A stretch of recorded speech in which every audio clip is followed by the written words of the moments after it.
So in our today's lecture, we will proceed further in this chapter 5 of business level strategy. और business level strategy के अंदर last class में हमने basics cover किया था, where we had covered business level strategy के अंदर Michael porter के जो 5 फोर्सेस मॉडल है हमने उसको यहाँ पर डिस्कस किया था। और माइकल पोर्टर के 5 फोर्सेस मॉडल में हमने देखा था कि why do we need Michael Porter 5 forces model, so that we get to know the industry attractiveness. So Michael Porter 5 forces model for competition, this tells you the industry attractiveness कि कोई भी industry है वो कितना ज़्यादा attractive है। और Michael porter के हिसाब से 5 चीज़ों के ऊपर डिपेंड करता है इंडस्ट्री का अट्रैक्टिवनेस। और यहाँ उन्होंने बताया था 5 चीज़ों में से पहला जो था वो क्या था, threat of new entrants. Correct, अगर नए एंट्रेंट्स इजीली मार्केट में आ सकते हैं तो आपका इंडस्ट्री अट्रैक्टिवनेस वीक है। और अगर नए एंट्रेंट्स इजीली नहीं आ सकते तो आपका मार्केट अट्रैक्टिवनेस कैसा है, बेटर है। और हमने चेक किया था कि कौन से ऐसे सिचुएशंस हैं जिसमें न्यू एंट्रेंट्स के लिए इजी होगा या डिफिकल्ट होगा। करेक्ट, तो हमने देखा था कि capital requirement, economics of scale, product differentiation, switching cost, brand identity, access to distribution channel, and the possibility of aggressive retaliation by the existing players. Now here we had seen that capital requirement के लिए अगर हम यहाँ पर ध्यान से check करें, सो अगर बहुत ज़्यादा कैपिटल का रिक्वायरमेंट है आपके इंडस्ट्री में एंटर करने के लिए तो न्यू एंट्रेंट्स मार्केट में इजीली नहीं आएंगे, उनको टाइम लगेगा। Like it will be not easy for everyone to enter into the market. Same हमने यहाँ पे देखा था economics of scale, how easily it is to make the profit. If the economics of scale is very easy, if there is low cost, then again the new entrants can easily access the market, otherwise they would not access the market. Same goes for your product differentiation. अगर आपका product जो है वो market में अलग तरीके से देखा जाता है, if the product is seen as different, then in that case आपके मार्केट में न्यू एंट्रेंट्स नहीं आएंगे, क्योंकि उनको पता है अगर आ भी गए तो कस्टमर आपके प्रोडक्ट को अलग तरीके से देखता है। सो इन दैट केस थ्रेट आपको न्यू एंट्रेंट से कम होगा अगर वो आ भी गए तो। Same way switching cost, switching cost के अंदर क्या हो जाएगा कि आपका जो एग्जिस्टिंग कस्टमर बेस है क्या वो इजीली आपके प्रोडक्ट को छोड़ के दूसरे के प्रोडक्ट को शिफ्ट कर सकता है क्या, और उसमें उसका क्या कॉस्ट इन्वॉल्व होगा। तो अगर वो स्विचिंग कॉस्ट इजी होगा तो इन that case they will you will have a more threat from new एंट्रेंट, because जैसे कोई एक नया एंट्रेंट आएगा जो आपसे बेटर प्लान लेकर आ जाएगा, वो यहाँ पे क्या कर जाएंगे, आपके एग्जिस्टिंग कस्टमर्स को अट्रैक्ट करेंगे and they will shift from you to the new entrant. But if the switching cost is very high or it is difficult to switch, in that case आपके existing customers आप ही के पास रहेंगे, even though नए entrant आ गए तो आपको नए entrant से threat कम होगा। Then even your brand identity, how your target audience perceives your brand, तो in that case उसके ऊपर आपका आता है। Then access to distribution channel, तो अगर डिस्ट्रीब्यूशन चैनल में वो इजीली एंटर कर सकते हैं इन दैट केस, या उनको जो एक्सेस है वो इजीली मिल जाएगा। जैसे हमने देखा था रिटेलर्स होते हैं, होलसेलर्स होते हैं, डिस्ट्रीब्यूटर्स होते हैं, अगर वो न्यू एंट्रेंट के प्रोडक्ट्स को इजीली बेचने लग जाएंगे या उनको इजीली एक्सेस दे देंगे तो आपको न्यू एंट्रेंट से क्या होगा, you will have a threat, otherwise you will not have that threat.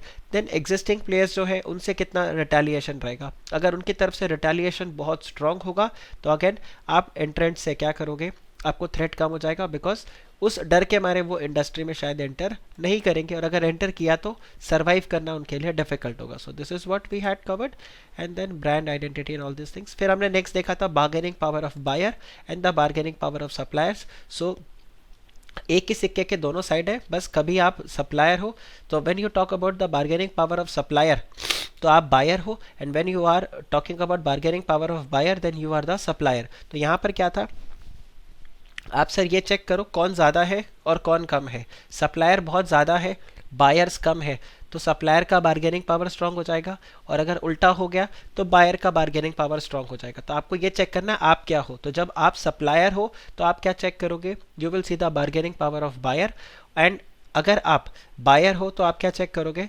Bargaining power of supplier. So in that case will get to no.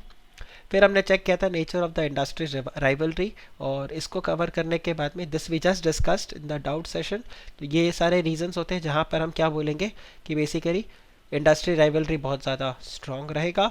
And then threat from substitutes, और हमने ये देखा था सब्सटीट्यूट प्रोडक्ट जो होते हैं they are the latent source of competition, मतलब hidden. तो अपने आंसर में आप कहीं ना कहीं कोशिश करना that you can use this word latent. Okay,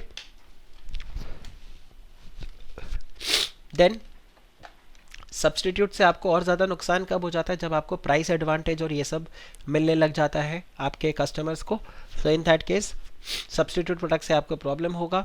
and substitute easily आप मतलब आपको थ्रेट और ज़्यादा कब हो जाता है, अगर वो आपके गुड्स को इजीली क्या कर जाए, मतलब डिफ्रेंशिएट नहीं कर पाए. आपके प्रोडक्ट और आपके सब्सटीट्यूट प्रोडक्ट में अगर कोई डिफ्रेंशिएशन नहीं होता तो आपके लिए काफ़ी ज़्यादा डिफ़िकल्ट हो जाता है. फिर हमने यहाँ पर एग्जाम्पल्स भी चेक किया था. सो आप ये 5 फोर्सेस जो है ये एक साथ क्या करते हैं, ये जो हमने माइकल पोर्टर के स्टार्टिंग वर्ड को देखा था, these 5 forces collectively determine the industry attractiveness और the profitability. So when again I say attractiveness is weak, this means the profitability of the industry is weak. So this is what is there. Then अब अगर हम further यहाँ पे check करें तो हम discuss करते हैं बिजनेस लेवल स्ट्रैटेजीज के लिए. सो यहाँ तक I suppose you all are clear with your concepts and now we can start with the business level strategy. अब आप यहाँ पे देखो बिजनेस लेवल स्ट्रैटेजी भी बहुत सिंपल, जैसे अभी तक हमने पढ़ा, हम यहाँ पर सिंपल लॉजिक लगाएंगे. मैं आपको बताता हूँ, अपने आप को एक बिजनेसमैन के पॉइंट ऑफ व्यू से आप सोचो, अपने आप को एक किसी कंपनी के पॉइंट ऑफ व्यू से सोचो जो मैन्युफैक्चरिंग है, राइट.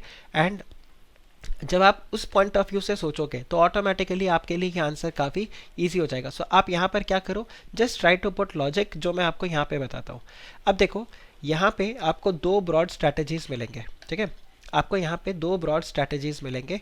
एक तो हम डिस्कस करेंगे कॉस्ट लीडरशिप के लिए और एक हम डिस्कस करेंगे डिफरेंशिएशन पे. फोकस तो अपना ही, बट ब्रॉडली ये 2 आपके पास आता है, ठीक है. It's not focus is not important, but ये 2 आपके पास आता है. ये 2 अगर आपके दिमाग में उतरा तो फोकस आपके लिए बहुत ज़्यादा ईजी हो जाएगा. अब देखो मैंने बीच में कुछ पेजेस को स्किप कर दिया, we will get back to that, but इसको एक बार डिस्कस करते इसको एक बार डिस्कस करते हैं, then we will go there. अब आप देखो जब हम कॉस्ट लीडरशिप और डिफरेंशिएशन की बात करते हैं, जब आप बिजनेस करने जा रहे हो तो आप 2 चीज़ों के ऊपर ध्यान दो. When we talk about it, आप 2 चीज़ों के ऊपर ध्यान दो. वो 2 चीज़ें क्या, हम क्या कर सकते हैं, प्रॉफिट 2 तरीके से कमाते हैं. प्रॉफिट का वैसे फॉर्मूला क्या होता है, इट इज़ देखो ऐसे, नंबर ऑफ यूनिट्स, ओके यहाँ पे मैं लिख देता हूँ, number of units, okay, into profit per unit, profit per unit, number of units into profit per unit. अब देखो प्रॉफिट तो ऐसे ही निकलेगा, टोटल प्रॉफिट तो आपका ऐसे ही निकलेगा. Only this is how you are going to get total profit. Okay, अब आप अप्रोच क्या लगाना चाहते हो मैं आपको वो समझाता हूँ. सो this is your total profit. अब देखो आपका अप्रोच क्या हो सकता है. आपका अप्रोच ऐसा हो सकता है कि आप बोलो हम नंबर ऑफ यूनिट्स तो कम बेचेंगे, बट हमारा प्रॉफिट पर यूनिट जो होगा हम उसको हाई रखने वाले हैं. अब बताओ क्लियर, हम नंबर ऑफ यूनिट्स कम बेचेंगे बट हम यहाँ पे प्रॉफिट पर यूनिट को बहुत ज़्यादा रखेंगे तो भी हमारे को चलेगा. या फिर हम क्या करेंगे, नंबर ऑफ यूनिट्स को मोर रखेंगे, will sell more number of units and we are going to sell lesser number of units. अब बताओ ये 2 चीज़ समझ में आया. जो प्रॉफिट होगा, sorry the profit per unit we will keep it less, right, but we are going to sell more number of units. और you will say that हम यहाँ पर क्या करेंगे, नंबर ऑफ यूनिट्स कम बेचेंगे बट प्रॉफिट मार्जिन बहुत ज़्यादा रखेंगे. तो हितेश ने यहाँ पर एग्जाम्पल दिया एप्पल, राइट. फिलहाल एप्पल तो ऐसी जगह पे पहुँच गया है, एप्पल क्या कर रहा है, एप्पल यूनिट्स भी ज़्यादा बेच रहा है, प्रॉफिट भी ज़्यादा कमा रहा है, राइट. वो बहुत अच्छा पोजीशन पे है. बट येस एमआई का जो एग्जाम्पल जो आपने दिया वो बिल्कुल यहाँ पे फिट बैठता है. एमआई क्या बोलता है कि हम सस्ते फ़ोन बेचेंगे और सस्ते फ़ोन बेचने की वजह से उनके जो नंबर ऑफ यूनिट्स जो वो बेचते हैं वो बहुत ज़्यादा बेचते हैं और उसकी वजह से उनको प्रॉफिट अच्छा खासा हो जाता है. So you can work on these 2 things. आपने कभी नोटिस किया एफएमसीजी कंपनी जो है, एफएमसीजी कंपनी जो है, एफएमसीजी कंपनी का जो प्रॉफिट पर यूनिट होता है ना वो बहुत कम होता है. इनका प्रॉफिट पर यूनिट जो होता है that is extremely low, extremely low. जैसे अगर आपको एग्जांपल दूँ, बहुत सारे प्रॉफिट पर यूनिट जो इनका होता है दे वर्क इवन फॉर 50 पैसा पर यूनिट. 50 पैसा पर यूनिट के ऊपर भी ये काम करने लगते हैं, लेकिन इसके आगे इनका जो यूनिट्स होता है वो बहुत ज़्यादा होता है. A classic example I can give you for soap. आप सोप का एग्जाम्पल लो, या आप एग्जांपल ले लो लेट्स से बिस्किट्स, करेक्ट। आप मुझे बताओ वो जो 5 रुपए का पार्ले जी देता है, उस आप सोचो उस 5 रुपए के पार्ले जी में कौन कौन खा रहे हैं? 5 रुपए के, यस एग्जैक्टली, पार्ले, राइट, बिल्कुल करेक्ट। तो आप सोचो इसके अंदर कंपनी भी पैसा कमा रहा है, इसी पार्ले जी में से आप सोचो उसका जो डिस्ट्रीब्यूटर है वो भी पैसा कमा रहा है, इसी के अंदर जो रिटेलर है वो भी पैसा कमा रहा है, करेक्ट। और सपोज करो ये बिस्किट चाय वाले को, कोई चाय वाला जो है रोड साइड वो बेच रहा है कटिंग के साथ, तो वो भी यहाँ पर इसका पैसा कमा रहा है, सो टेक्निकली वो भी रिटेलर में आ गया। बट आप सोचो इस 5 रुपए के बिस्किट में हर कोई पैसा कमा रहा है। कैसे पैसा कमा रहे हैं? वो भले ही पैसे कम कमाएं बट उनके यूनिट्स बहुत ज़्यादा बिकते हैं। सो सपोज आई से मैं 50 पैसे पर यूनिट के प्रॉफिट के ऊपर मैं गुड्स को बेच रहा हूँ, बट सामने मैं 1 करोड़ यूनिट्स का सेल कर देता हूँ, तो आप सोचो कितना हो गया? 50 लाख रुपीज़ का प्रॉफिट हो गया, right. So this is how it goes. But yes, जैसे अभी आपने कुछ एग्जाम्पल दिया, लंबोर्गिनी, रोलेक्स, राइट, ये लोग क्या करते हैं? ये लोग क्या करते हैं? नंबर ऑफ यूनिट्स कम बेचते हैं बट एक यूनिट में इनका जो प्रॉफिट होता है दैट इज एक्सट्रीमली हाई। तो अगर वो एक भी अगर हो गया तो खत्म काम, खत्म। Yes, highest sale of Parle G in lockdown, even Britannia, even Britannia. अगर आप चेक करो, कल मैं रात को ट्विटर पे ऐसे स्क्रॉल कर रहा था, सो सीएनबीसी के कुछ होस्ट और जो है मैं उनके ट्विटर फीड्स को पढ़ रहा था, there they had mention that FMCG companies जितने हैं उन्होंने अभी अपना हाईएस्ट सेल एक्सपीरियंस किया है in this automobile industry is high profit but less sales. बिल्कुल करेक्ट, बिल्कुल करेक्ट सर्वेश। सो ये दो अप्रोच होता है। सो एक, अब आप देखो इसी को मैं आपको मॉड्यूल में लेके जाता हूँ। आपके पास दो अप्रोच है, एक है कॉस्ट लीडरशिप और एक है डिफरेंशिएशन। तो एम आई और एप्पल वाला अगर मैं एग्जांपल लूँ तो वहाँ पर क्या हो जाएगा? क्या M I and let's say OnePlus का अगर मैं एग्जांपल लूँ या सैमसंग के फ़ोन का एग्जांपल लूँ, तो यहाँ पर सिनेरियो क्या होता है? एम आई बोलता है मैं कॉस्ट लीडर हूँ, मैं जिस भाव में आपको फीचर्स दे रहा हूँ उस भाव में आपको कोई भी इतने फीचर्स वाला स्मार्टफोन नहीं देगा, ओके।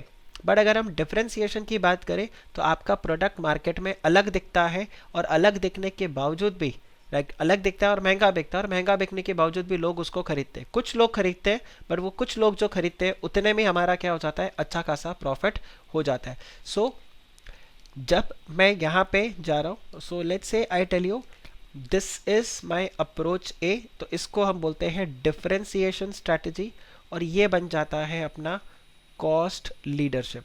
सो लेट्स से इसको सी और डी नाम दे देते हैं, option C option D, correct. So अगर आप कॉस्ट लीडरशिप की बात करते हो, ठीक है, if you talk about cost leadership, तो कॉस्ट लीडरशिप में आपका फोकस क्या रहेगा?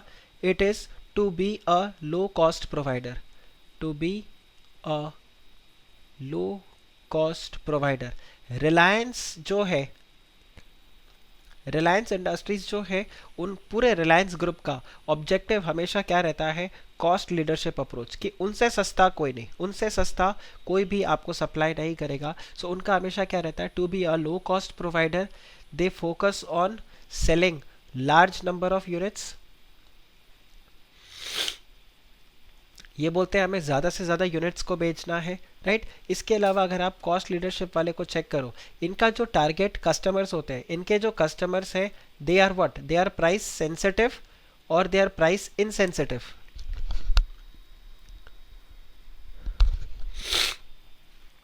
दे आर प्राइस सेंसिटिव और they are price insensitive, price sensitive. So the customers are price sensitive, okay. और प्राइस सेंसिटिव मतलब इनके किस टाइप का डिमांड होगा? They will have a elastic demand, such companies will have a elastic demand. Why? क्योंकि हल्का सा price में चेंज और आपका कस्टमर क्या हो जाएगा? शिफ्ट कर जाएगा। तो आपका एक अप्रोच कैसा रहता है? कॉस्ट लीडरशिप का। दूसरा अप्रोच आपका क्या रहेगा? Differentiation.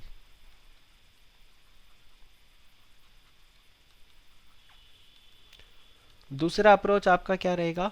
Differentiation. And in case of differentiation आप यहाँ पे कॉस्ट की बात नहीं करते, हियर द, हाँ बिल्कुल करेक्ट, बिल्कुल करेक्ट। सर्वेश ने जैसे बताया, इनका टारगेट क्या होता है? To capture a larger market share, क्योंकि इनको कस्टमर बेस ज़्यादा बड़ा चाहिए, तभी ये ज़्यादा यूनिट्स को बेच पाएंगे। बट अगर आप डिफरेंशिएशन में चेक करो, they don't go for cost. यहाँ पर बेसिकली जो टारगेट कस्टमर होंगे ये क्या है, they are price insensitive, they are price insensitive, they are not worried about the cost. इनको क्या चाहिए, दे नीड समथिंग डिफरेंट। ये क्वालिटी को देखते हैं, ठीक है, ये क्वालिटी को देखते हैं, ये प्रोडक्ट के फीचर्स को देखते हैं, ये कंपनी के ब्रांड को देखते हैं, right. So they don't focus on the price. This kind of companies they do not focus on price, they do not focus on price. आप मुझे बताओ, ये आपको क्लियर हुआ, राइट ये दो स्ट्रैटेजी। हाँ आईफोन डिफरेंशिएशन स्ट्रैटेजी लगाता है, but as I said iPhone आज की डेट में एक ऐसे स्टेज पे पहुंच चुका है जहां पर वो दोनों तरफ से उसको फायदा हो रहा है। डिफरेंशिएशन उन्होंने लगाया था, आज भी वो डिफरेंशिएशन ही लगाते हैं कि एप्पल में जो फीचर्स है वो नहीं, बट आईफोन आज की डेट में एक ऐसे स्टेट पे पहुंच गया है कि उनको नंबर ऑफ यूनिट्स, बेसिकली उन्होंने डिफरेंशिएशन स्ट्रैटेजी को इतने अच्छे तरीके से लगाया कि उनको आज की डेट में टारगेट कस्टमर्स मतलब ढूंढने की जरूरत नहीं है, अपने आप कस्टमर्स उनके पास आ जाते हैं, राइट। वो जैसे कई बार कोई भी नया आईफोन निकलता है तो वो मीम शेयर होने लग जाता है ना कि आप क्या कर रहे हो, किडनी निकाल के बेच रहे हो, 1 kidney equal to 1 phone, right. Dhaval आप अगर वन प्लस का बात करोगे, वन प्लस का एग्जाम्पल मैंने अभी इसलिए नहीं लिया बिकॉज वन प्लस आएगा फोकस स्ट्रैटेजी पे। जब हम बात करेंगे फोकस स्ट्रैटेजी में तो वो क्या बोलते हैं, हम एक पर्टिकुलर टारगेट ऑडियंस को लेते हैं और उस टारगेट ऑडियंस के ऊपर हम केटर करते हैं। अब टारगेट ऑडियंस में कौन आ गए, टारगेट ऑडियंस में एक ऐसा कैटेगरी आ गया जो बोलता है यार मैं एमआई वाला स्टैंडर्ड का भी नहीं हूँ बट मेरी औकात आईफोन के लिए भी नहीं है, ठीक है। तो एमआई वाले ने बोला इन दोनों के बीच का एक क्राउड आप लो, देखो जैसे एमआई का फ़ोन है ये 10 से 20 हज़ार की रेंज में आ जाता है और आईफोन जो है लेट्स से ये 50,000 रुपीज़ ऑनवर्ड्स शुरू होता है, तो 50 से लेके 1 लाख के बीच में आता है। अब ये जो 20 से 30 हज़ार वाला जो कैटेगरी था ये बेचारा परेशान हो रहा था, क्यों, क्योंकि वो बोलता है देख मेरा इतना भी औकात नहीं है लेकिन इतना बुरा औकात भी नहीं है, तो मैं क्या करूँ, इन दोनों के बीच में मुझे लेना है। So here one plus came, here one plus came और वन प्लस ने कौन सा स्ट्रैटेजी लगाया, वन प्लस ने फोकस स्ट्रैटेजी लगाया। आप मुझे बताओ, दिस इज क्लियर। हाँ वन प्लस ने गेमर, तो वही मैंने बताया ना, वन प्लस ने बहुत सारी चीज़ों के ऊपर फोकस किया, जैसे इसमें इसने फीचर्स लेकर आया कि गेमिंग डिवाइस वगैरह इन सब के हिसाब से। So will discuss that. And जैसे यहाँ पे हीरा ने बताया जियो फॉर मार्केट शेयर, बिल्कुल जियो तो मैंने आपको हमेशा बताया कि दैट रिलायंस इंडस्ट्री जब भी मार्केट को एंटर करता है वो मार्केट को तोड़ देता है। I don't know what is your year of birth or whether you guys remember or this or not. I still remember मैं 9th स्टैंडर्ड में था, 9th स्टैंडर्ड में रिलायंस कम्युनिकेशन लॉन्च हुआ था आरकॉम, और उस वक्त एक है ना बहुत ज़्यादा एड फेमस हो गया था मेरी एड तो नहीं था, बेसिकली वो स्टैंड अप कॉमेडी उसी टाइम पे शुरू हुआ था। तो यहाँ पर वैसे आया था मेरे बाप का सपना सबका मोबाइल हो अपना, बोला मुकेश अनिल अंबानी दोनों यही काम कर रहे हैं, मेरे बाप का सपना सबका मोबाइल हो अपना। एंड वीरेंद्र सहवाग का भी एक ऐड था, it was very famous, like मेरी माँ का सपना कर लो दुनिया मुट्ठी में। Exactly exactly. सो इन्होंने क्या किया था, द टाइम एक ऐसा टाइम भी था जब इनकमिंग कॉल के लिए आपको पे करना पड़ता था, मतलब आप अपने लैंडलाइन कॉल से मेरे को कॉल कर रहे हो, ठीक है। आज की डेट में तो आप देखो आउट गोइंग भी फ्री हो चुका है, जब incoming, so basically scenario was what कि इनकमिंग में भी चार्ज होगा। तो अगर आप मुझे मोबाइल फ़ोन पे कॉल कर रहे हो तो मुझे 2 रुपीज़ पर यूनिट कॉल पे करना पड़ेगा। मतलब आप तो अपने जैसे आपने MTNL के फ़ोन से मेरे को कॉल किया लैंडलाइन फ़ोन से, तो लैंडलाइन से जब आप कॉल कर रहे हो मेरे को तो आप तो पे करोगे ही करोगे, लेकिन इनकमिंग जो मोबाइल फ़ोन पे रिसीव करेगा कॉल को उसको भी 2 रुपीज़ पर मिनट के हिसाब से पे करना पड़ता था। रिलायंस कम्युनिकेशन आया और उसने इनकमिंग को क्या कर दिया, free. The moment Reliance communication dead incoming free, ये जो बाकी फोर्थ है यहाँ पे उस वक्त एयरटेल हुआ करता था, एयरटेल आज भी है, और एक और कंपनी हुआ करती थी हच, राइट। और आइडिया ऑलमोस्ट उस टाइम पर लॉन्च हुआ था। सो एयरटेल हच ये दो तो मुझे याद है, यूनिनॉर करेक्ट, यूनिनॉर। सो एयरटेल, हच, इन्होंने इमीडिएटली क्या कर दिया था, इन्होंने भी अपने कॉल्स को फ्री कर दिया था। क्यों कॉल को फ्री कर दिया था? सो ज्योति, इफ यू रिमेंबर, यहाँ पर आप चेक करो, नेचर ऑफ राइवलरी स्ट्रांग हो गया इनका। क्यों स्ट्रांग हो गया? बिकॉज एक ने प्राइस को गिराया, बाकी सब ने भी क्या कर दिया, फिर प्राइस को गिराया। कट थ्रोट कंपटीशन, तो उनको भी प्राइस गिराना पड़ा। सो इसकी वजह से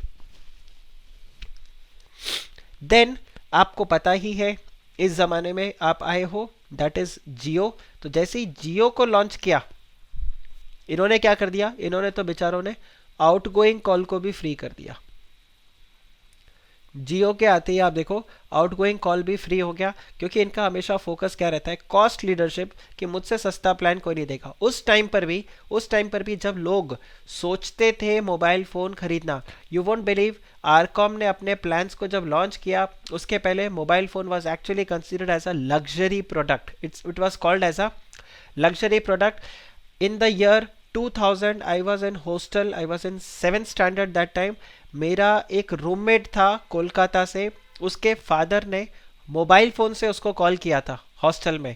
दिस पर्सन वॉज जंपिंग कि मेरे पापा के पास मोबाइल फ़ोन है, और हम सब ऐसे देख रहे थे कि अरे यार इसके पापा के पास मोबाइल फ़ोन है, मतलब कितना रईस होगा ये। सो वो वाला सिनेरियो था। रिलायंस कम्युनिकेशन आया, यू वोंट बिलीव, 500 रुपये में मोबाइल फ़ोन बेचना शुरू कर दिया। 500 रुपीज़ में मोबाइल फ़ोन बेचना शुरू कर दिया। अब आप सोचो, जब 500 रुपये में आपको मोबाइल फ़ोन मिल रहा है तो क्या प्राइस तोड़ा होगा उन्होंने।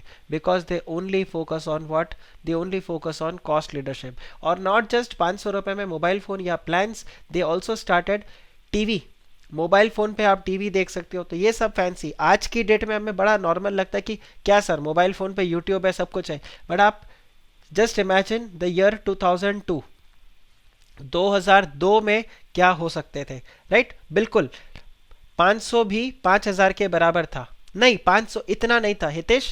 टाइम वैल्यू ऑफ मनी इतना नहीं था कि 500 भी 5000 के बराबर था। टाइम वैल्यू ऑफ मनी इतना बिल्कुल भी नहीं था। 500 रुपया भी कोई बहुत ज़्यादा एक्सपेंसिव फ़ोन उस टाइम पर नहीं हुआ करता था, राइट? 500 5000, मैं इतना भी पुराना नहीं हूँ भाई, ठीक है ना? सो ध्यान रखना, 2002 की बात कर रहा हूँ, right? Right, 20, I mean 40 years back if you से, सो 500 रुपया काफ़ी बड़ा अमाउंट था। बट उस टाइम पर 500 रुपया इतना बड़ा अमाउंट नहीं था। It is as good as कि आज की डेट में आपको 5000 में कोई आईफोन दे दे, राइट? आईफोन मिलने लग जाए। It was that kind of a revolution कि 5000 आज की डेट में भी वैसा देखा जाए तो बड़ा अमाउंट है, 500 रुपया आज भी बड़ा अमाउंट है। बट कंसिडरिंग सामने जो मिल रहा है उसके कंपैरिजन में, आप सिंपली सोचो ना, कोई एक चीज़ है जो लग्जरी प्रोडक्ट की तरह ट्रीट किया जा रहा है और वो आपको 500 रुपये में अवेलेबल हो रहा है, डेफिनेटली ये आपके लिए क्या बन जाएगा, फिर एक चीप प्रोडक्ट हो जाता है। So this is what was there in your cost leadership and differentiation strategy. और फोकस स्ट्रेटेजी मैंने आपको बताया। अब अगर आपको ये अंडरस्टैंडिंग आ गया, now when we will read all this, so you will be able to correlate very easily कि हम यहाँ पे क्या पढ़ रहे हैं। Focus strategy is middle of cost and differentiation. It is basically a summation of both. It is a summation of both. It is summation of both cost and differentiation. तो हम फोकस करते हैं, हम अपने टारगेट ऑडियंस के ऊपर focus करते हैं और हम चेक करते हैं उनको क्या चाहिए। तो जनरली आपको आंसर इन दोनों के बीच में मिलता है कि सबसे सस्ता और सबसे अलग प्रोडक्ट। तो फोकस स्ट्रैटेजी वहां पर आता है। हालांकि फोकस स्ट्रैटेजी अभी भी मैंने आपको काफ़ी हल्के में पढ़ाया है। जब हम फोकस स्ट्रैटेजी को आगे मॉड्यूल में रीड करेंगे, will get the exact details of what is there in the focus strategy. But याद रखने के हिसाब से मैंने आपको ये 3 बताया कि कल को अगर आप सिर्फ इतना जो कॉन्वर्जेशन हुआ है इसको भी अगर आप याद रखो, इतने से पोर्शन को भी अगर आप याद रखो, so easily you will be able to write something relevant, मतलब फेक के नहीं आओगे। तो आप इसके हिसाब से रखना। But yes, don't write this line Sarvesh कि ये इन दोनों के बीच का स्ट्रैटेजी है। It takes into consideration both cost leadership as well as differentiation and focus में आप देखो ना, फोकस किस पे करते हो, फोकस किसी पर्टिकुलर चीज पे करते हो। तो फोकस स्ट्रैटेजी में you focus on the target audience, आप एक पर्टिकुलर ऑडियंस को हाईलाइट करते हो और उसके ऊपर फिर क्या करने लग जाते हो, उनके हिसाब से आप गुड्स को तैयार करते हो। So that's what is there in your focus strategy. Will study what it is। अब हम यहाँ पर देखते हैं बिजनेस लेवल स्ट्रैटेजीज में। तो आप देखो, an organisation core competency should be on satisfying customers need और want in order to achieve average above average returns। now this is done through the business level strategy। तो आप यहाँ पे ध्यान रखना, core competency, satisfying customer need, ये सब किसके थ्रू होता है? Through the business level strategy. So business level strategies detail action plan taken to provide value to the customers and gain a competitive advantage by exploiting the core competence in specific individual product or service market. Now business level strategies are concerned with firm's position in an industry. अब देखो ये बहुत important line, बहुत बहुत important line. Business level strategy basically क्या करेगा? आपका औकात बता देगा पूरे मार्केट में आपका क्या है. सो business level strategy is concerned with firm's position in an industry relative to competitor and the five forces of competition as discussed above. कितनों ने वो वाला मूवी देखा है फिर भी दिल है हिंदुस्तानी?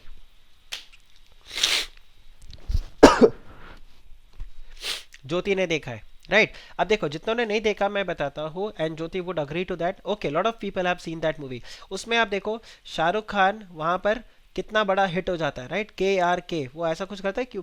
KTV न्यूज़ जो होता है वो कितना फेमस वो कर देता है. अब उसके सामने जो राइवल न्यूज़ चैनल रहता है, वो राइवल न्यूज़ चैनल को कोई ऐसा एक स्ट्रॉन्ग पार्टी चाहिए. वो क्या बोलते हैं कि आप देखो धीरे धीरे हमारे चैनल का TRP धीरे धीरे गिरते जा रहा है, हमें एक ऐसा फेस चाहिए जो बेसिकली यहाँ पे राज मल्होत्रा, शायद इसका नाम होता है, बोला शाहरुख खान को काउंटर कर सके, राज मल्होत्रा को काउंटर कर सके. And that's how Juhi Chawla enters as a reporter for the rival media firm.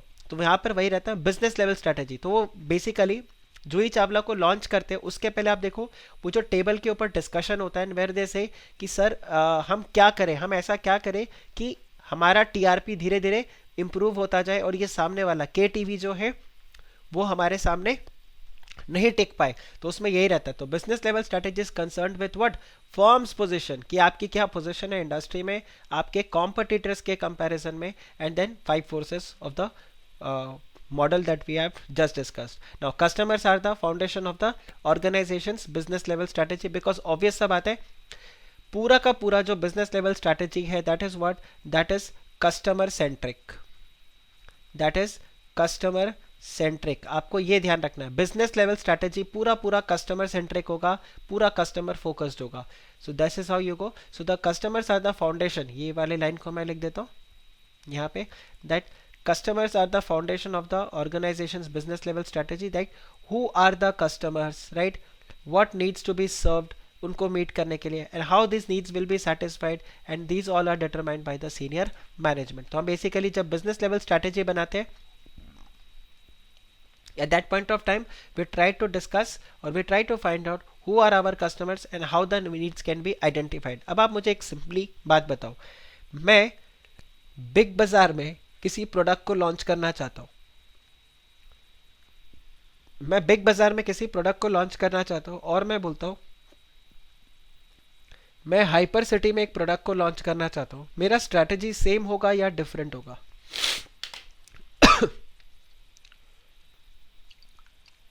My strategy will be same or my strategy would be different.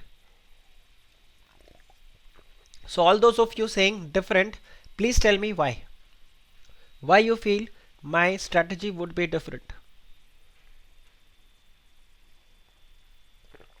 Hitesh बोल रहे same. So why same, why different?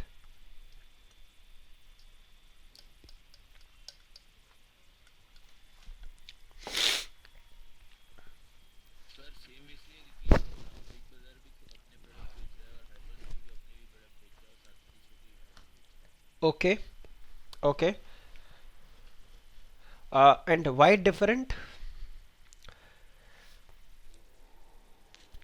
सो हितेश यहाँ पर देखो थोड़ा सा ध्यान रखना, दोनों ऐसा है, बट हाइपर सिटी में क्या होता है, बिग बाजार is cater, big Bazaar mostly caters what, जैसे यहाँ पर कमेंट सेक्शन के अंदर भी 2 पॉइंट आए, ये टारगेट करते हैं उन कस्टमर्स को जो प्राइस सेंसिटिव होते हैं.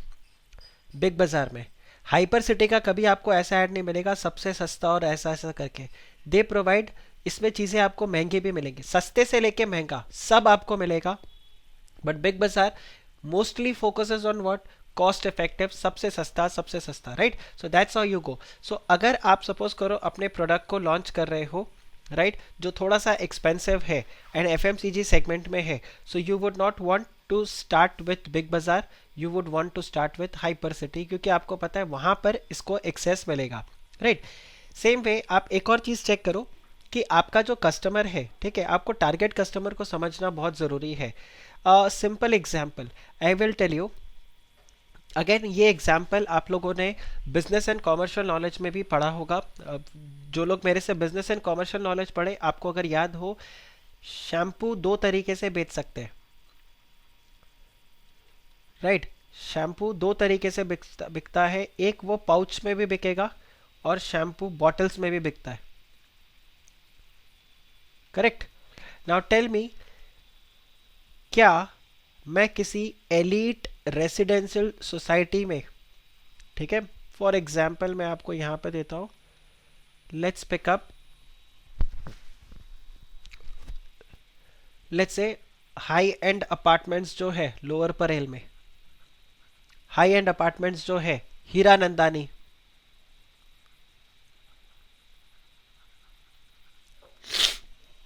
आप मुझे बताओ, ट्विन टावर, करेक्ट। तो ये हाई एंड जो सोसाइटी है, साउथ बॉम्बे या दिल्ली में आप देख लो तो south Delhi, correct, south Bombay, south Delhi, मैं ऐसे किसी एरिया में आपको बताता हूँ जहाँ पर हाई एंड एलिट क्लास है। क्या वहाँ पर शैम्पू का पाउच बिकेगा? क्या वहाँ पर शैम्पू का पाउच बिकेगा? Answer is no. वहाँ पर आपको क्या देना पड़ेगा? वहाँ पर आपको बॉटल्स ही बेचना पड़ेगा। You can not sell pouch. Pouch कौन खरीदेगा? Pouch you are going to get it in the slum area, ठीक है। स्लम एरिया जो रहता है वहाँ पर ये क्या करते हैं, दे प्रेफर पाउच, कि भाई जब यूज़ करना है तब आप इसको उठा लो। या फिर जो लोअर एंड आपको मिलता है, ठीक है, the lower end of the, even if I won't say slum area, but chawls, जो थोड़े से लोअर इनकम वाला जो क्राउड आपको मिलेगा, वो क्या करते हैं, वो पाउचेस को प्रेफर करेंगे, करेक्ट। तो आपको ये ध्यान रखना है। नहीं यश, वी कैन नॉट से Nala Sopara Virar, you can not name a particular area that way, but just in case मैं आपको बताता हूँ दैट लोअर एंड जो आपको मिलेगा वहां पर आप क्या बोलोगे, you will get this pouch. हाँ, Dharavi probably you can say, right, Dharavi you can probably say, but anyway let's not discuss that. मतलब एरिया इंपॉर्टेंट नहीं, I am sure you guys got what I was trying to say, कि आपका approach different होगा, correct. तो आपको ये ध्यान रखना है कि अगर आप शैम्पू बना रहे हो तो कहाँ पर आपको पाउच बेचना है और कहाँ पर आपको बॉटल बेचना है, right. So this is there. और ये आप कैसे डिसाइड करते हो? Again on the basis of understanding the customer need, understanding the customer need, right. So you have to understand the need of the customer, और उसके हिसाब से। And how do you understand the customer need? When you decide who are our customer, what are their needs. I'm sorry.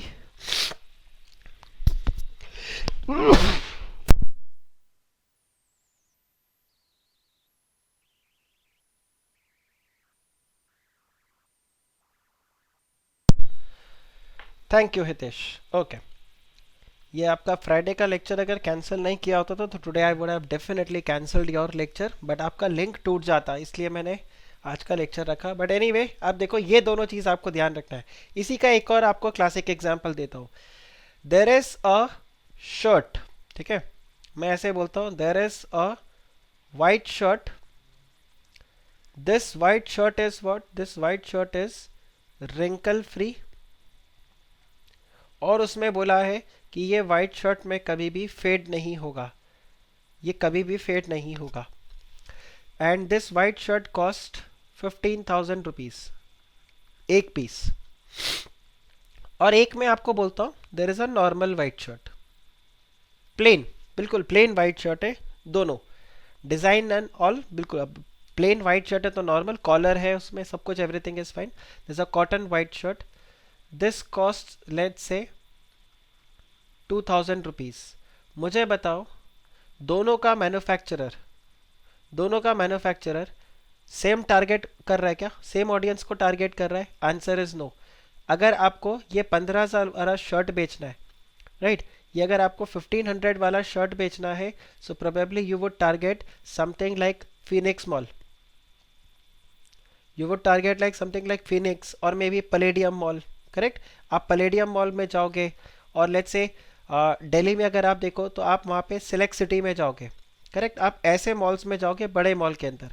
लेकिन ये 1500 2000 वाला shirt, 1000 रुपये वाला shirt, 600 700 वाला shirt, so may be you would go for normal malls like, जैसे अगर आपको बताओ बिग बाज़ार। बिग बाज़ार में जैसे रहता है ना फैशन बाज़ार, आई थिंक बिग बाज़ार का वो फैशन बाज़ार है, आप वहाँ पर टारगेट कर लोगे। पैंटालून्स, एग्जैक्टली, हाँ प्राइम विजन के नीचे ही है, right.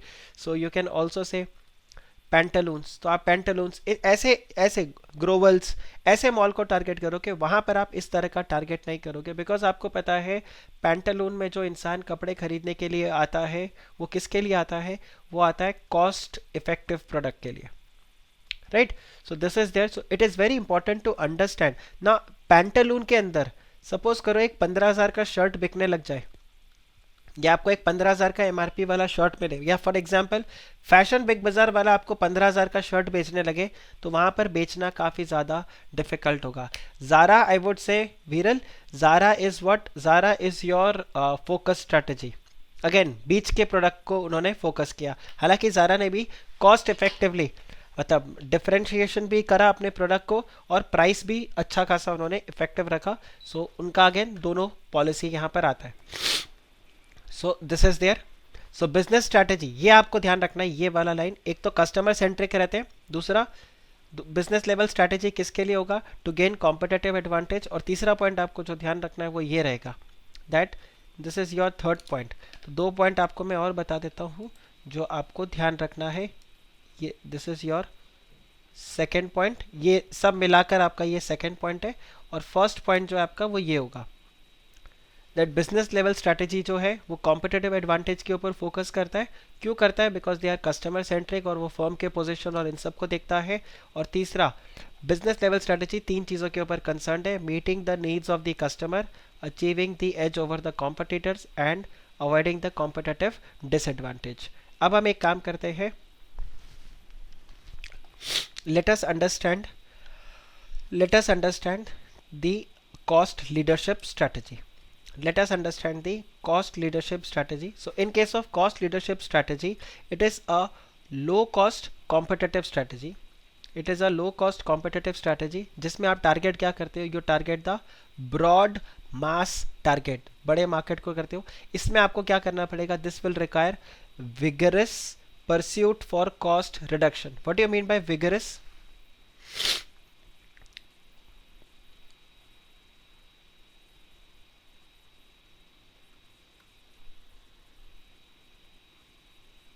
Extreme,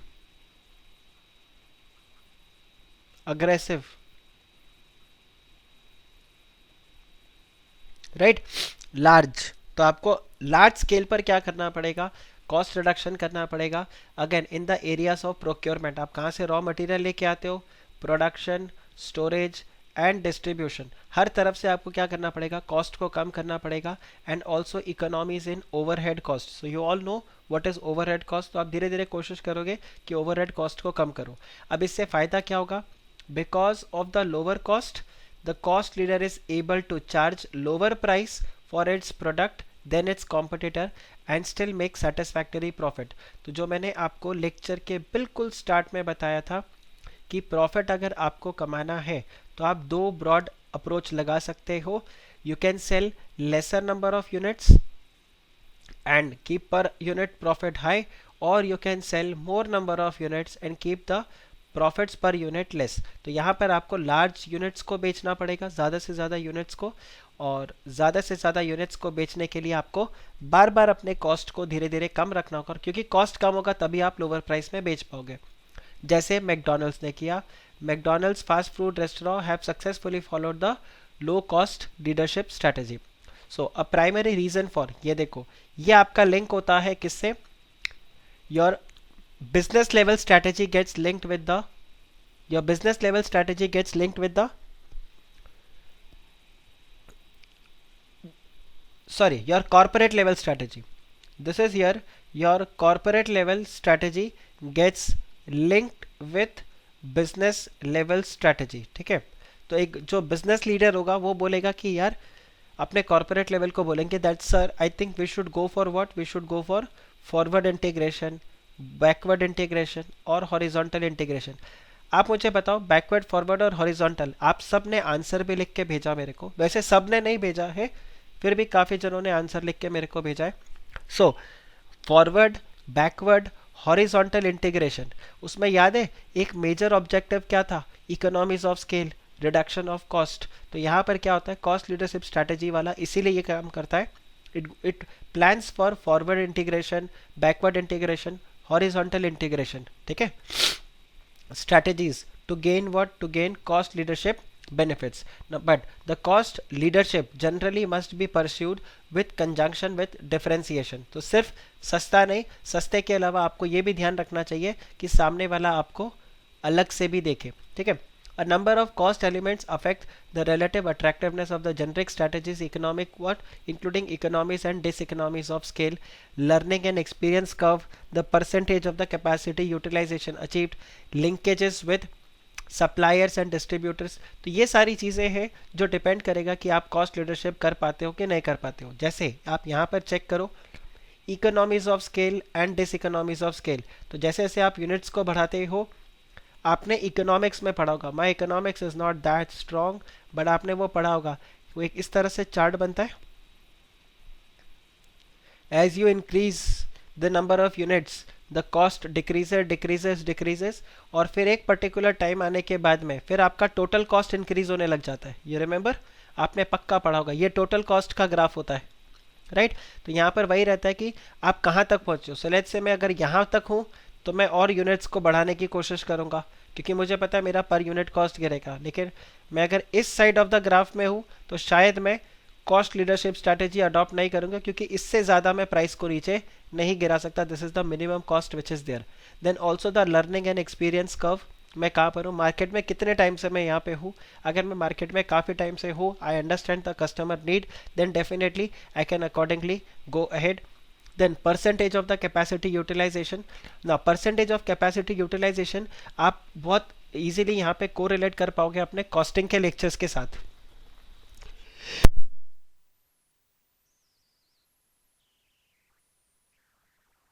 Just 2 minutes.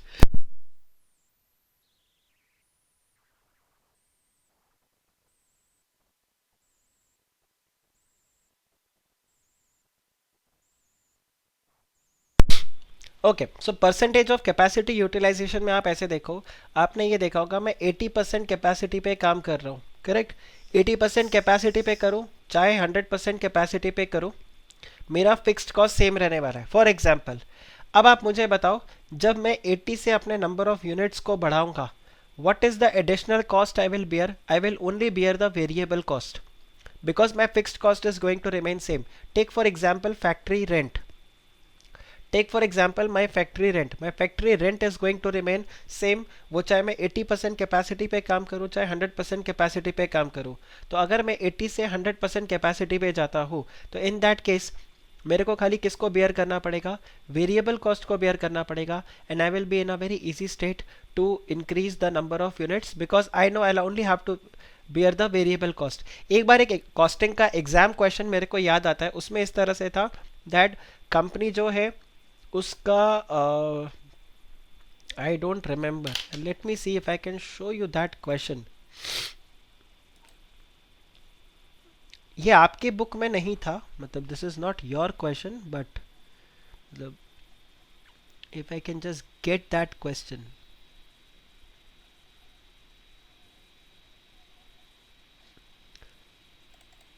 Okay, 85 ना, मैं आपको इसमें बताता हूँ. हाँ, आप ये देखो, आप ये वाले क्वेश्चन को देखो. मैं कॉस्टिंग नहीं पढ़ाता हूँ बट ये क्वेश्चन को आप देखो, you will be able to answer this. आप इस क्वेश्चन में देखो कैसे बताया हुआ है. The management of a company seeks whether to advise to go for sale in a nearby foreign country और नॉट. तो उन्होंने आपको यहाँ पर क्या दिया? नंबर ऑफ यूनिट्स बताए, वेजेस बताए, मटीरियल बताया, फिक्स्ड कॉस्ट बताया, वेरिएबल कॉस्ट बताया, और आपको ये बोल दिया आपका टोटल कॉस्ट कितना है ये. और वो बोलता है the selling price in the domestic market is what? It is 15 rupees. और वो बोल रहा है फॉरेन कंट्री में आप 800 यूनिट और एक्स्ट्रा बेच सकते हो 10 रुपये में, और उसके लिए आपको एडिशनल खाली 25 पैसा पर यूनिट का कॉस्ट बियर करना पड़ेगा which is towards your freight. So what would be your advice? Would you advise to sell और would you not advise to sell? चलो आज थोड़ा सा एसएम में कॉस्टिंग भी पढ़ लेते हैं. आप मुझे बताओ इसका क्या आंसर करोगे? इसका क्या आंसर करोगे? आप कंपनी के बिजनेस लेवल मैनेजर हो एंड आपके पास ये प्रपोजल आया है, जो इंडिया में आप प्रोडक्ट 15 रुपए का बेच रहे हो, आपके पास ऑप्शन आ रहा है कि आप उसको 10 रुपए में फॉरेन में बेच दो। Would you agree to sell और would you not agree to sell? Would you agree to sell और would you not agree to cell?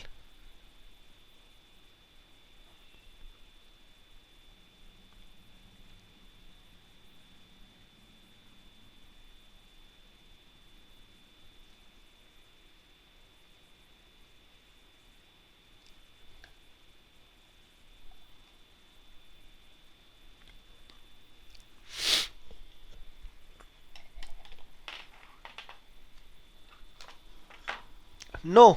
यश बोलते हैं नो। ओके, वाई यश?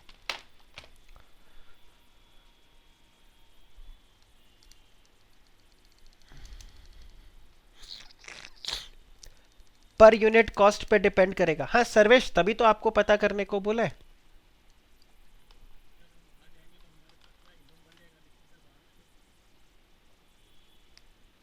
लेकिन वहां के जो, यस यस,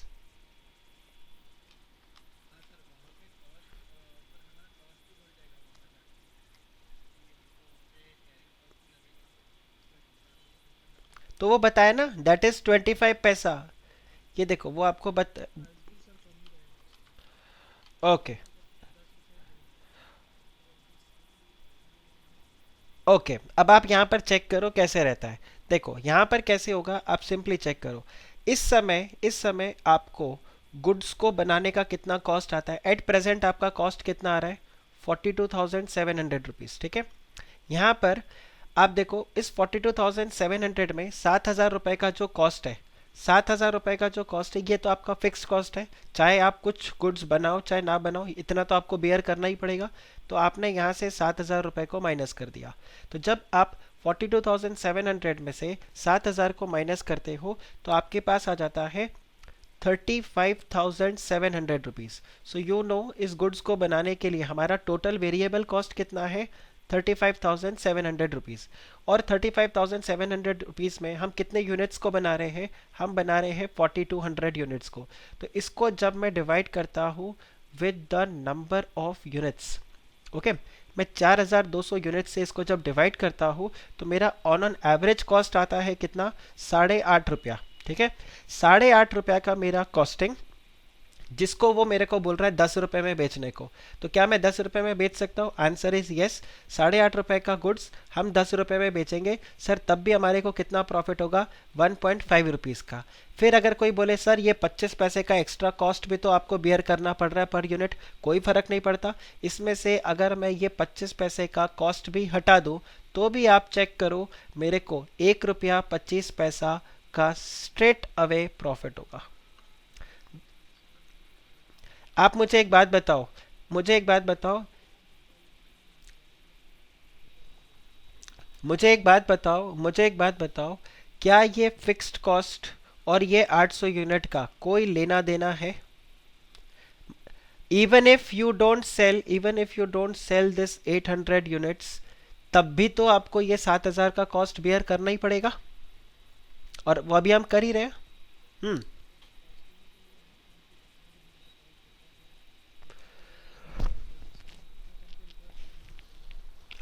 मैं मना नहीं कर रहा हूँ उस चीज़ को, मैं आपको ये पूछ रहा हूँ ये 800 यूनिट एक्स्ट्रा बनाने का क्या कॉस्ट पड़ेगा?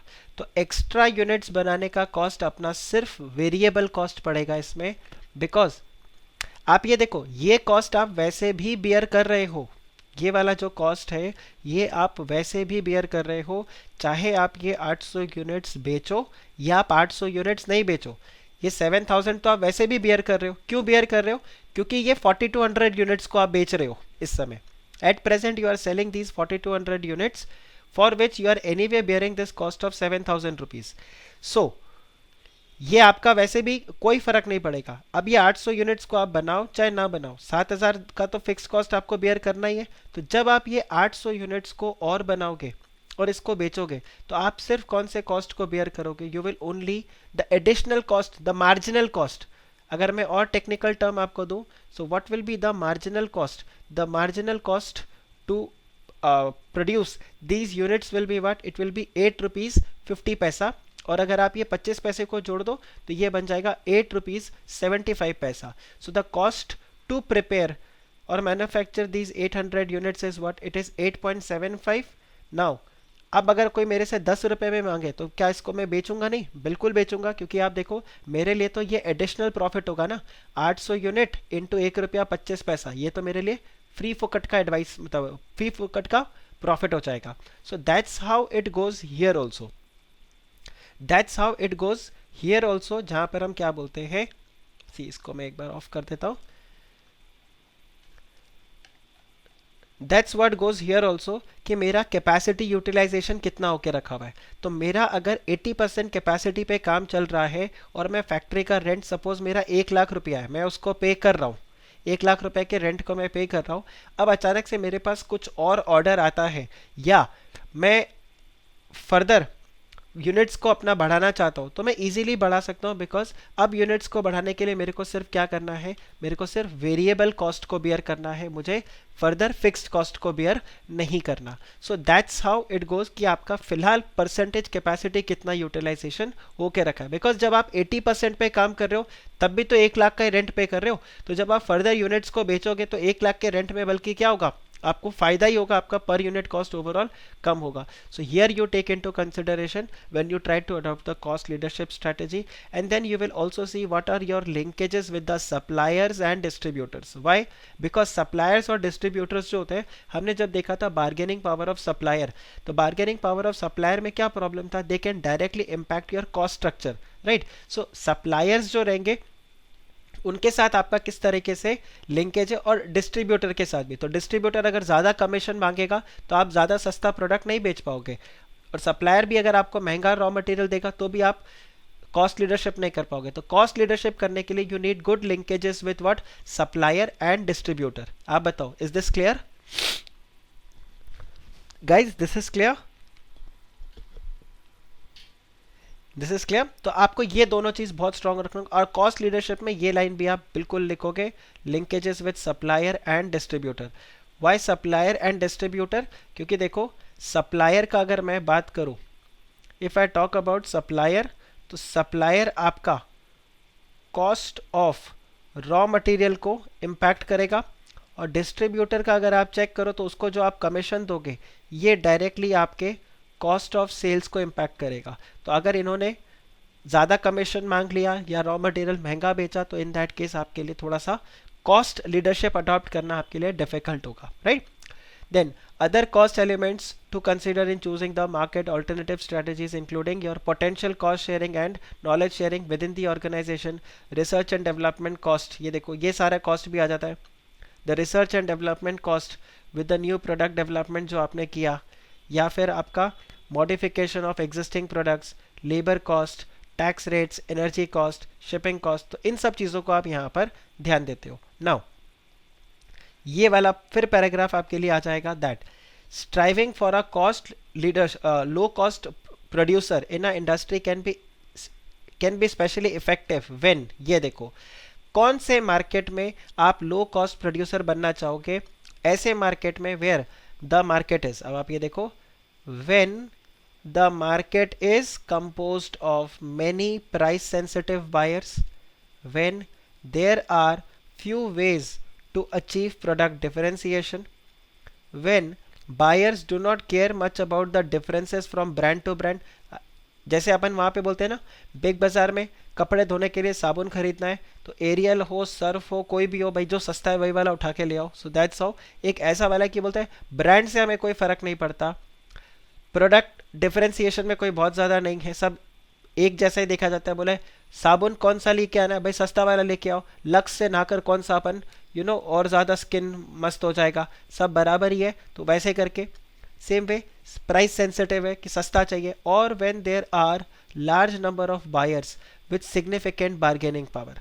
तो अगर बायर्स का बार्गेनिंग पावर स्ट्रांग है तो आप वहां पर क्या कर सकते हो, कॉस्ट लीडरशिप स्ट्रेटेजी अडॉप्ट कर सकते हो, उससे फायदा होगा. Here the benefit is what, the basic idea is to under price the competitors and thereby gain the market share, जो अभी बेसिकली जियो ने किया, sales and driving the competitors out of the market entirety.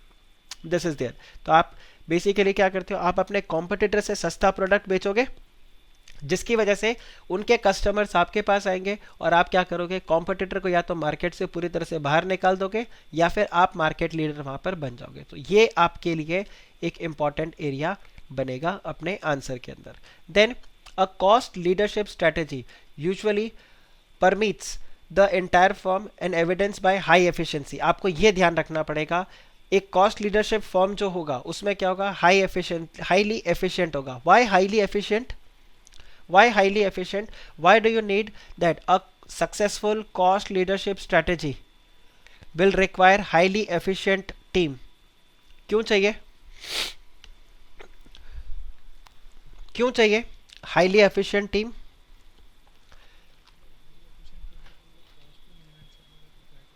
कैसे कैसे कैसे कैसे? बिल्कुल correct.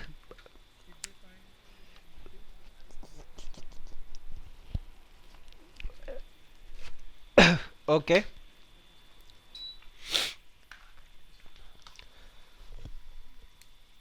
Perfect perfect perfect. ये भी एक रीजन हो जाएगा. इसके अलावा जो सना ने बताया, नहीं धवल ये अपना थोड़ा सा थियोरेटिकल हो गया.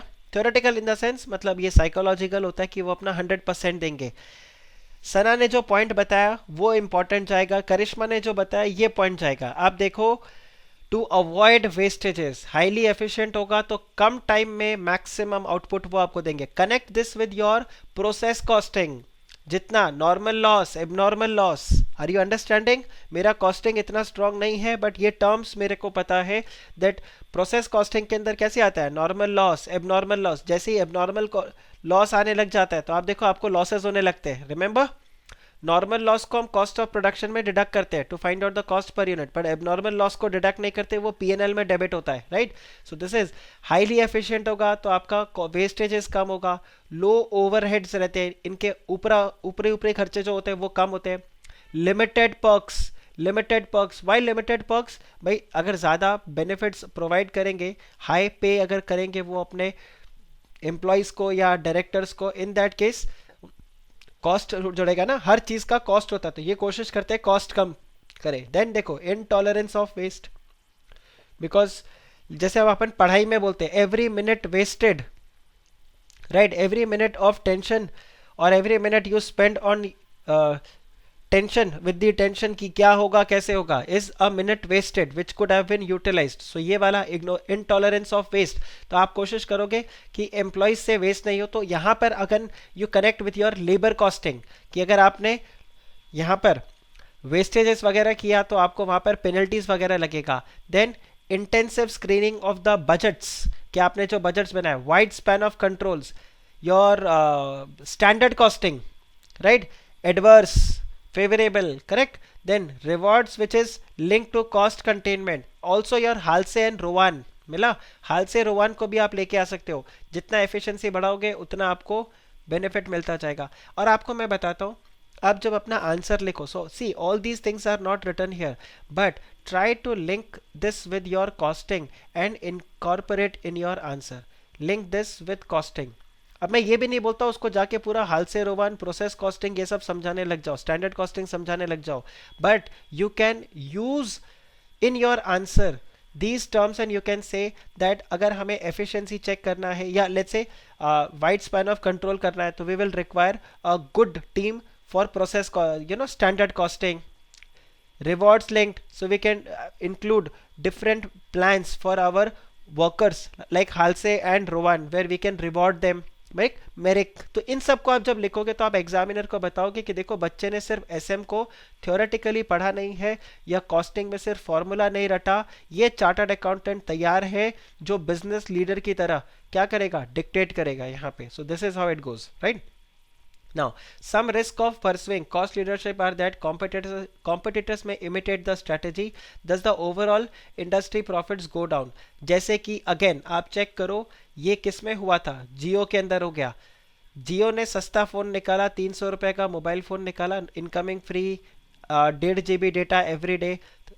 आपके कॉम्पिटिटर्स ने भी उसको कॉपी किया और आप यहाँ पे देखो क्या हो गया, उनका ओवरऑल प्रॉफिट इधर डाउन हो गया। So technological breakthrough in the industry will make the strategy ineffective और दैट द बायर्स इंटरेस्ट में swing to other differentiating feature presides price. तो ये भी एक आपका प्रॉब्लम है, ये भी एक चैलेंज है कि आपका जो बायर का इंटरेस्ट है, ठीक है, वो सिर्फ प्राइस के ऊपर नहीं है, वो बाकी चीज़ों के ऊपर भी ध्यान रखता है। तो आप सस्ता सस्ता बोलते गए और उसके दिमाग में क्या हो गया, वो सिर्फ प्राइस को नहीं देख रहा था, वो किसी और चीज़ को भी देख रहा था वहां पर। तो ये आपके क्या हो गए, these are your challenges, these are your challenges. तो बेसिकली ये आपके कुछ कुछ चैलेंजेस हो गए। एक तो चैलेंजेस क्या हो गया कि आपका जो कॉम्पिटिटर है वो आपके जो स्ट्रैटेजी है उसको इमिटेट कर देगा, राइट। बायर का जो इंटरेस्ट है वो स्विंग हो जाएगा, वो सिर्फ प्राइस को नहीं देखेगा, वो अदर डिफरेंशिएटिंग फीचर्स को भी देखेगा। And then technological breakthrough, जो कि क्या कर सकता है, आपके टेक्नोलॉजिकल ब्रेक थ्रू का क्या मतलब हो जाएगा कि एक न्यू टेक्नोलॉजी आया और उस पूरे न्यू टेक्नोलॉजी की वजह से आपका ओवरऑल कॉस्ट गिर गया। मतलब जो नया बंदा आया नए टेक्नोलॉजी की वजह से उधर और सस्ता मिलने लग गया, तो आपका जो पूरा ये स्ट्रैटेजी था, ये स्ट्रैटेजी क्या हो जाएगा, वहां पे फ्लॉप हो जाएगा। सो this is new technology reduced cost. तो आपके लिए फिर ये कॉस्ट इफेक्टिव स्ट्रैटेजी आपके लिए इतना इफेक्टिव नहीं होगा, राइट। जैसे एक सिंपल एग्जांपल लो, अपन नहीं होता हार्वेस्टर आ गया, फॉर एग्जांपल हार्वेस्टर आ गया, ठीक है। आप हार्वेस्टर चलाओ तो आपका काम फटाफट हो जाता है, बजाय इसके कि आप मैनुअल लेबर्स के साथ जाके काम करो। तो एक नया टेक्नोलॉजी आया, अब आपके पास सबसे सस्ता लेबर था, ठीक है, आपने उसको रिवॉर्ड्स वगैरह सब दिया हुआ था, एफिशिएंट लेबर था। लेकिन हार्वेस्टर आया तो जो 10 आदमी का काम होता है वो अकेला एक हार्वेस्टर करता है और उससे 1/10 टाइम में। तो यहाँ पर नया टेक्नोलॉजी आते ही आपका कॉस्ट लीडरशिप स्ट्रैटेजी क्या हो गया, फ्लॉप हो गया। So this is what you really need to take care of, right. Then achieving the cost leadership strategy, तो आप इसके अंदर देखो, to achieve cost leadership strategy यहाँ पर क्या होगा, the following actions could be taken, forecast the demand, correct, then optimum utilisation, आप पहले डिमांड को फोरकास्ट कर लो फिर उतने गुड्स को बनाओ ताकि आपका क्या हो, वेस्टेजेस रिड्यूस हो जाए, reduce wastages, this is going to reduce wastage, efficiency को बढ़ाएगा ये, ठीक है।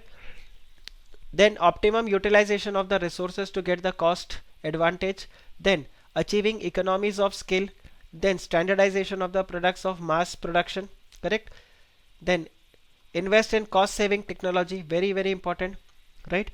इसके अलावा resistance to differentiation until it becomes essential, इसका क्या मतलब हुआ, कॉस्ट पे ही फोकस करते रहो, अलग करने का मत सोचो जब तक कि वो एसेंशियल नहीं हो जाए, क्योंकि जब आप कुछ अलग करने के लिए जाओगे इन दैट केस वहां पर आपका कॉस्ट इन्वॉल्व होगा, तो उससे आप क्या कर सकोगे, बेसिकली कॉस्ट लीडरशिप नहीं रहोगे। तो ये आपके प्रोविजंस है यहाँ पे।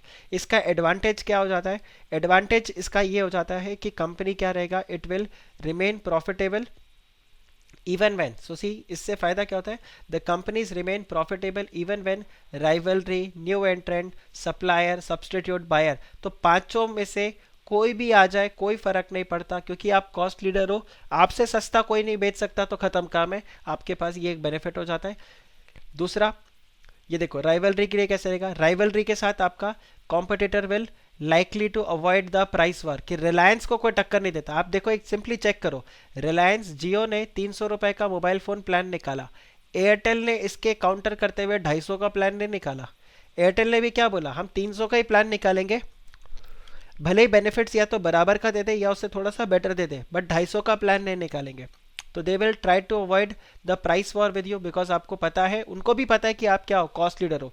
बायर्स के पास क्या होगा, बायर के पास कोई ऑप्शन ही नहीं होगा, they will continue to buy your product, because उनको पता है कि आपसे सस्ता कोई नहीं दे सकता।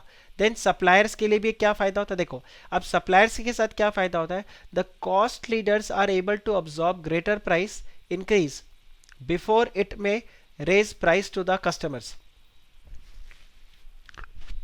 इसका क्या मतलब होता है कि सप्लायर ने सपोज करो प्राइस को बढ़ा दिया, सप्लायर ने सपोज करो प्राइस को, सी मैं एक प्रोडक्ट को 10 रुपए में बेचता हूँ, ठीक है, और ये 10 रुपया मेरा सेलिंग प्राइस है और इसका मेरा कॉस्ट कितना है 6 रुपया। मेरा कॉम्पिटिटर जो है वो प्रोडक्ट को बेचता है, 6 रुपया लिख रहा था, एस लिखा, 6 रुपया।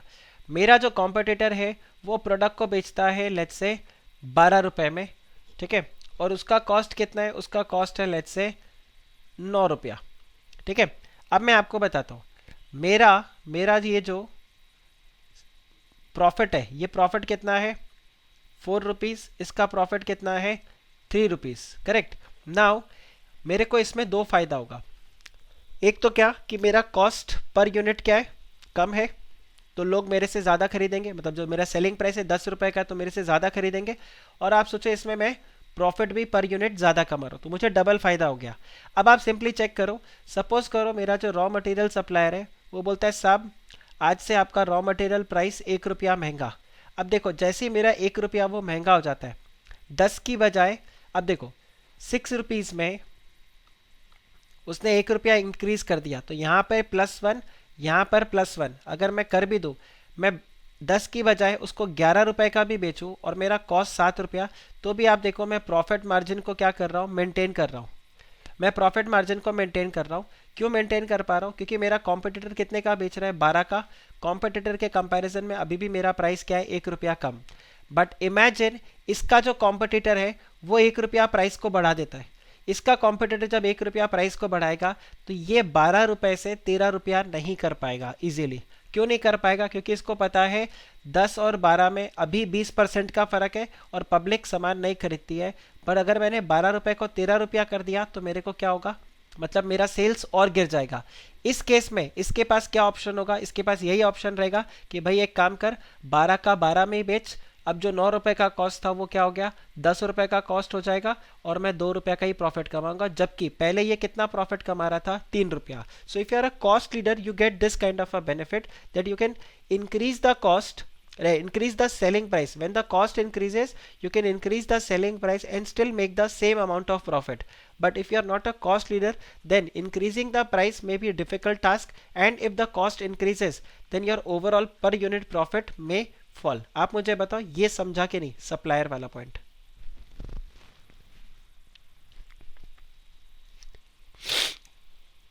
ये सप्लायर वाला पॉइंट आप समझा कि नहीं, right, okay okay. Same way new एंट्रेंट, तो न्यू एंट्रेंट को भी पता है आज की डेट में जो टेलीकॉम में घुसेगा उसको भी पता है कि भाई मुझे डायरेक्टली कॉम्पीट किसके साथ करना है, जियो के साथ करना है जो ऑलरेडी कॉस्ट लीडर है। तो मार्केट में ऑटोमेटिकली आपने क्या कर दिया, बैरियर क्रिएट कर दिया। जब हमने न्यू एंट्रेंट के लिए पढ़ा था तब भी हमने देखा था कि इकोनॉमीज ऑफ स्केल वो वाला पॉइंट आता है। देन इवन योर सब्सटीट्यूट्स, तो सब्सटीट्यूट्स भी क्या होंगे बेसिकली, यहाँ पर आपको क्या फ़ायदा हो जाएगा, अगर आप कॉस्ट लीडर हो तो आप सब्सटीट्यूट के जो बेसिकली कस्टमर्स है आप उनको भी अट्रैक्ट कर पाओगे।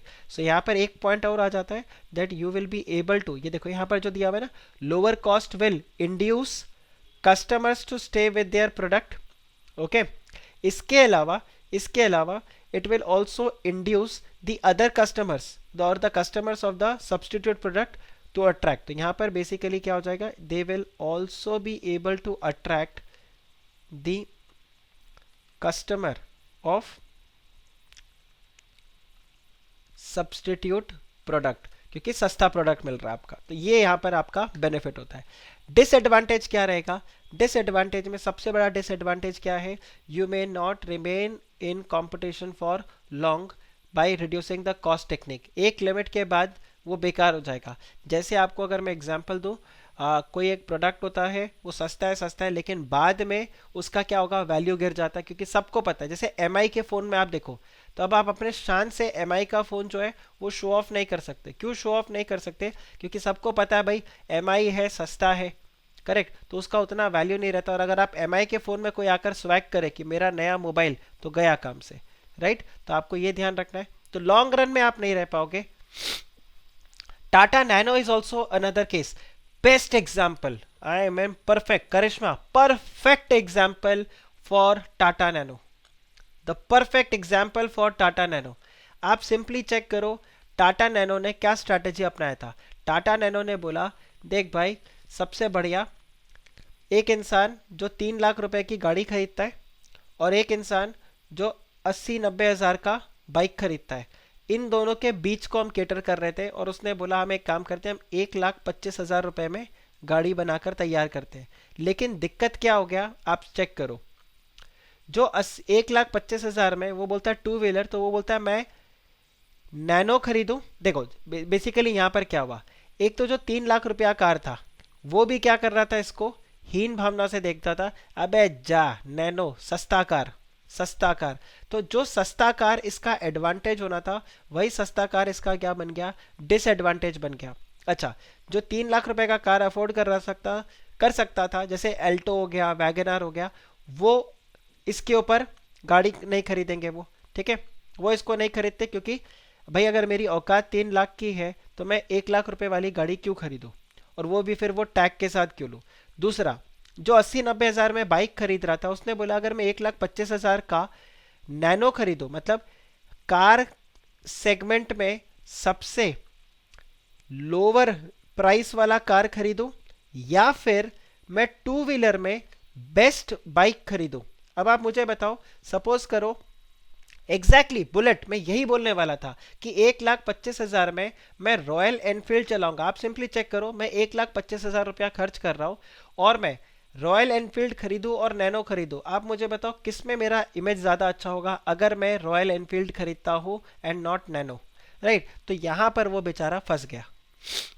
बट वो बना भी अचीवमेंट था इतने लो कॉस्ट में. बिल्कुल करिश्मा, इसको बनाना भी एक अचीवमेंट था लोअर कॉस्ट के अंदर, एंड ऑब्जेक्टिव बहुत सही था. बट प्रॉब्लम क्या हो गया, आपने इसको जो मार्केट किया ना, आपने जो इसको मार्केट किया सस्ता कार, सस्ता कार, ये सस्ता कार का जो मार्केटिंग था, ये मार्केटिंग उनका नेगेटिव हो गया. बाद में उनके इंजन वगैरह में भी फॉल्ट आए थे, ये सब भी था, पर इसका जो सस्ता कार था. अब हुआ क्या, people got, world media got inquisitive कि सस्ता कार कैसे, तो उसमें बोला कि बजाज स्कूटर में जो टायर लगता है नैनो में वो टायर लगा हुआ है. अब आप सोच रहे हो कैसे लोग मजाक उड़ाने लग गए कि अबे जा, इसमें तो कौन सा टायर लगा हुआ है, स्कूटर का टायर लगा के गाड़ी चला रहा है. तो आप चेक करो, ये जो सस्ता कार का टैग था वो नैनो को डुबा गया. तो लो कॉस्ट एडवांटेज जो होता है वो आपको एक बार का, तो हाँ टेम्पो का इंजन है, ठीक है, बाजू से कोई गाड़ी अगर जाएगा तो नैनो उड़ जाएगा, इस तरह से करके मजाक बनने लग गया. And that's what it said that you know long run में आप नहीं रह पाओगे कंपटीशन में. दूसरा, cost leadership can succeed only if the firm can achieve high sales volume. Because मैंने आपको बताया ना, आपका पूरा जो गेम प्लान है, एक्शन प्लान है, वो किसके ऊपर डिपेंडेंट है, वो इसके ऊपर डिपेंडेंट है कि भले पर यूनिट कॉस्ट कम मिल रहा हो या प्रॉफिट कम मिल रहा हो, बट नंबर ऑफ यूनिट ज़्यादा हो रहा है. इमेजिन करो नंबर ऑफ यूनिट्स रिवर्स हो गया और ये लुढ़क गया. जैसे ये लुढ़का, यहाँ से तो वैसी कोई उम्मीद नहीं थी, ये भी डूब गया, खत्म काम. now you will again have lot of losses. So this is there. Then the cost leader tend to keep their cost by minimizing the advertising. ये एडवर्टाइजमेंट्स कम करते हैं, राइट, मार्केट रिसर्च कम करते हैं, रिसर्च डेवलपमेंट कम करते हैं, ये सब ये कम रखते हैं. तो एक बार के लिए तो बहुत अच्छा है कि देखो सस्ता काम हो रहा है, बट लॉन्ग रन में इनको क्या होने लग जाएगा, लॉन्ग रन में अगेन इनको लॉस होने लगेगा, बिकॉज ये ग्रो नहीं कर पाएंगे. और टेक्नोलॉजी जो है वो एक मेजर गेम चेंजर हो जाएगा, क्योंकि जैसे ही एक नया टेक्नोलॉजी आया, your business will go out, क्योंकि आप टिके किसके ऊपर थे, कॉस्ट के ऊपर टिके हुए थे, और आपके उस कॉस्ट को basically new technology has come, जिसने क्या कर दिया, पूरी तरह से इसको चेंज कर दिया. So that's what is there in your cost leadership strategy. So मैं आज का लेक्चर यहीं पर आपका एंड करूंगा, because I will not be able to sustain more. Next lecture में हम स्टार्ट करेंगे and will start with our differentiation strategy, और हम वहां पर उसको क्या करेंगे, कंटिन्यू करेंगे. आप बताओ, इज दिस क्लियर? यहाँ तक आप बताओ, कोई डाउट, कोई भी टॉपिक नहीं? ओके, सो नेक्स्ट लेक्चर में हम लोग शुरू करते हैं अपने कॉस्ट लीडरशिप स्ट्रैटेजी को, अपना डिफरेंशिएशन स्ट्रैटेजी को, फोकस स्ट्रैटेजी को, और फिर कुछ पास्ट एग्जाम पेपर को भी हम यहाँ पर कवर करते रहेंगे। So that's all for today. और किसी और ने जिन्होंने आंसर्स नहीं लिखा है, अगर आप आंसर्स लिख के भेजोगे so I will definitely check and share the answers, right. And Jyoti, आपके आंसर को भी मैं आज रिवॉर्ड कर दूंगा डेफिनेटली। कल मेरा वेबिनार था, so I was just occupied with that throughout the weekend, but आपको मैं ये चेक करके आज डेफिनेटली आज रात तक आपको ये इसका आंसर पूरा मिल जाएगा। Okay, so that's it, take care, bye bye.